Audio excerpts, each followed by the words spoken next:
Welcome to the Cyber Life Podcast, where we help you learn cybersecurity best practices, give you a weekly update on the latest cybersecurity news, and share valuable career advice.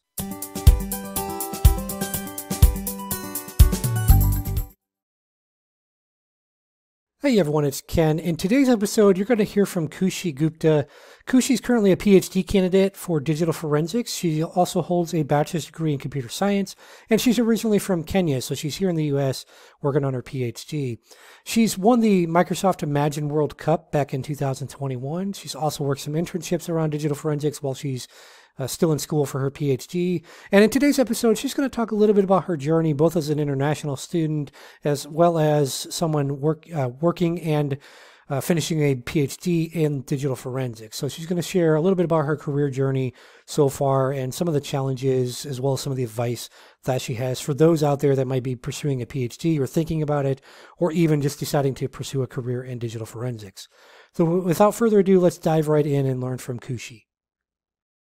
So thanks again for joining us today, Khushi. Today, for the audience, we're going to talk a little bit about digital forensics and specifically around Khushi's journey coming from Kenya over to the US and pursuing her master's degree, her PhD in digital forensics. So we're going to talk a little bit about her career journey, some of the challenges she's faced as she's evolved her career, and some additional helpful information. So I just want to dive right in, Khushi, and ask you, like, what inspired you to choose digital forensics as your field of study, and how do you see as more organizations start pulling in artificial intelligence, like how do you see digital forensics evolving with the use of AI? Right. So I actually did my undergraduate in computer science, and even before that, I'd like to speak about a bit of history. So, growing up, I was interested in doing a lot of jigsaw puzzles, and I would find myself doing that for like hours and hours. And growing up, I was interested in tech, so I pursued my bachelor's degree in computer science and with a concentration in cybersecurity. And when I was doing my classes in cybersecurity, there was one particular class which specialized in digital forensics. And when I went to the class and I started learning, I actually fell in love with digital forensics. I liked how it entails piecing facts together from like the computer system and finding out who the perpetrator is. So that really stood out to me, and I thought of pursuing digital forensics as a career and gaining more knowledge into it. And for the second part of your question, how AI is entangled with digital forensics, as the data is growing more and more, the data sizes, the hard disk data storage is all growing. So there's a lot of data. So I think machine learning and AI can be incorporated really well with digital forensics.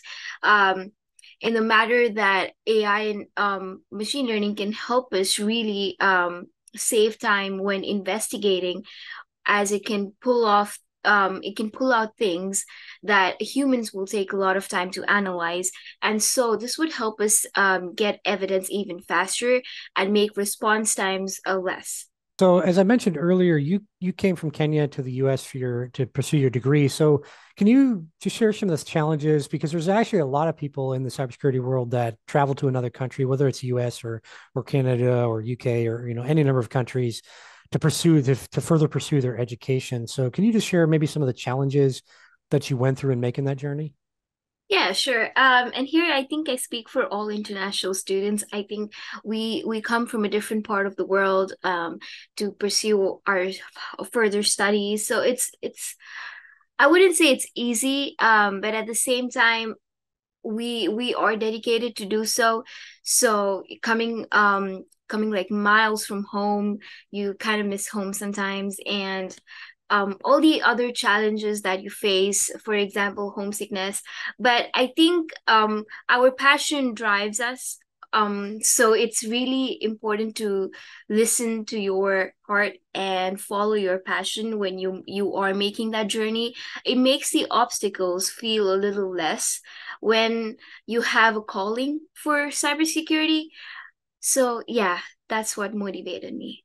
So what's it like pursuing a PhD in digital forensics? Okay, that's a good question. So, what is it like pursuing a PhD? Yeah, okay. So, PhD is for some people, people just think that okay, it's just research and writing academic papers, doing some classes. But as I started my journey in doing my PhD, I realized it's a lot more than just studying or researching. For me, I learn something every single day, whether it's communication, how do you present, how do you like communicate with peers, with other people, how do you communicate with your professors, how can you collaborate, so how do you like take opportunities in the field. So for me, it's more about learning what's outside of the classroom, I guess. And then, of course, a prominent part of the PhD is also doing your coursework, doing your research, which wasn't really much of a learning curve because I was a nerd growing up. um, so for me, it was more of communicating and the soft skills, managing your time. Managing your time is really important because while doing a PhD, you just want to do a lot of things. You have a lot on your plate, so managing your time at the same time, getting some space for yourself, getting some time for yourself, a time management, communication. I think these are key skills that you need. Even though we're getting, I'd say, marginally better, like in tech overall, and specifically in cybersecurity, which I think we see a little more diversity in cyber versus traditional tech, but it's still a very male dominated field, and especially a pale white male dominated field like me.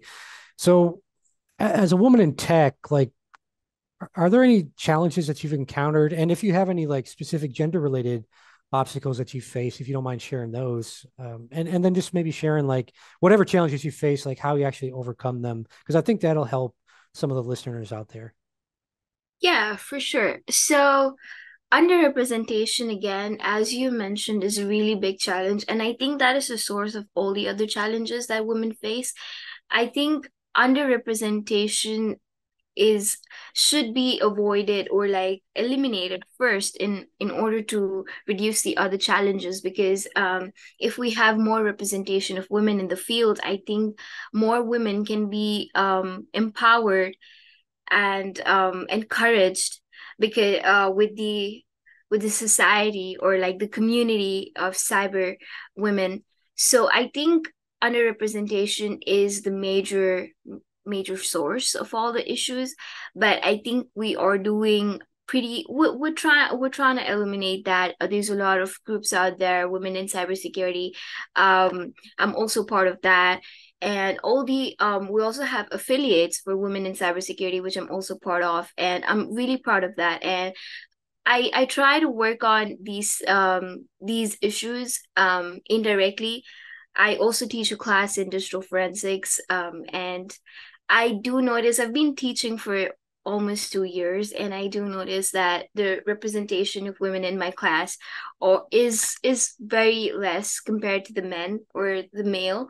So I try my best to encourage them when in class. I talk to them outside class, make sure they're understanding everything. If they have any issues, making sure or letting them know I'm always there for them. So yeah, that were my thoughts. So along those same lines, like how do you think that the industry overall, as well as like academia, how do you think that they can better support and really encourage more diversity and inclusion in the industry? So having a mentor really works.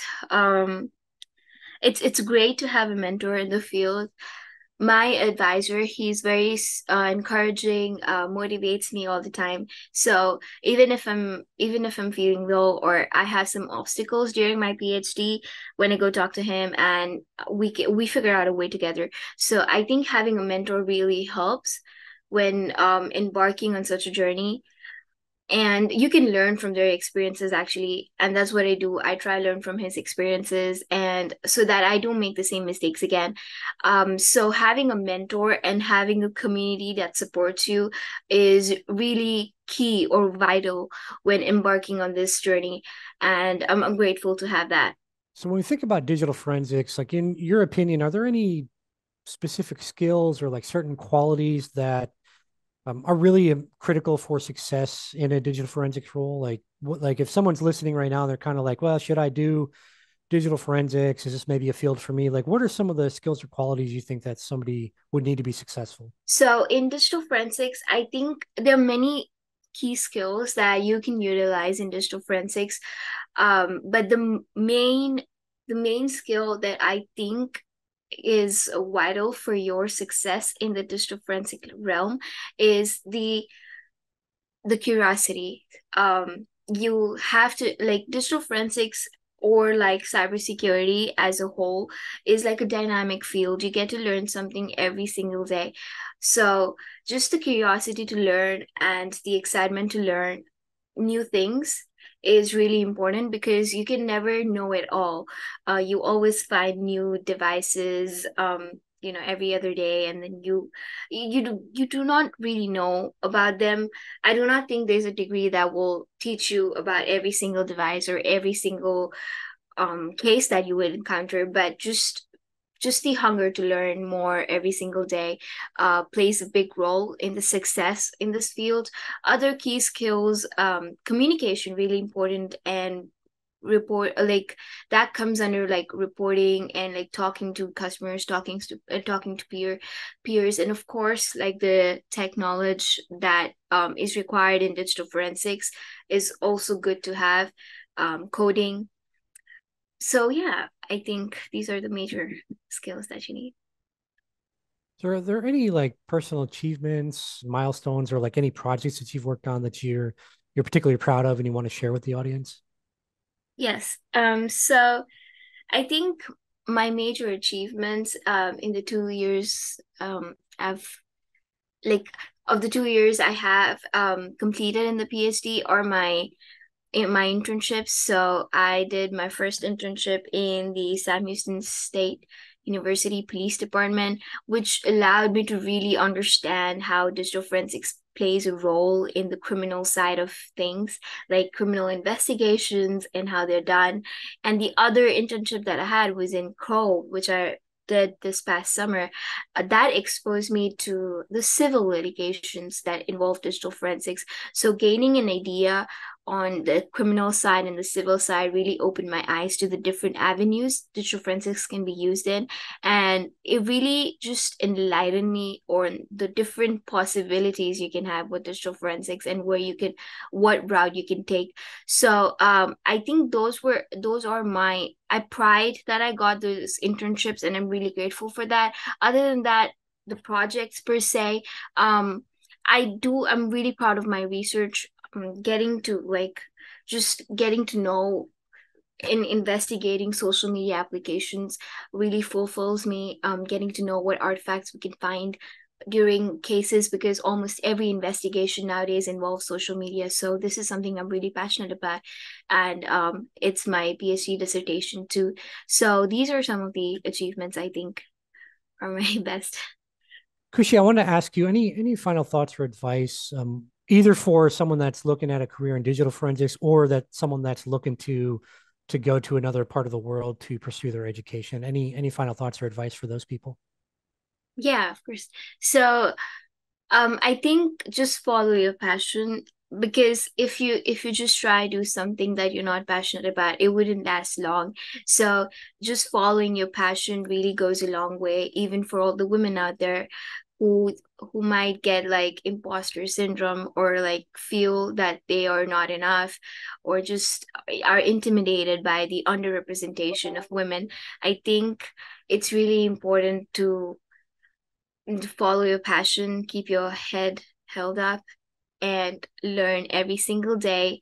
And all the obstacles, just take all the obstacles with a smile, which would help reduce the which will help reduce the intensity of them. I guess that is what I followed.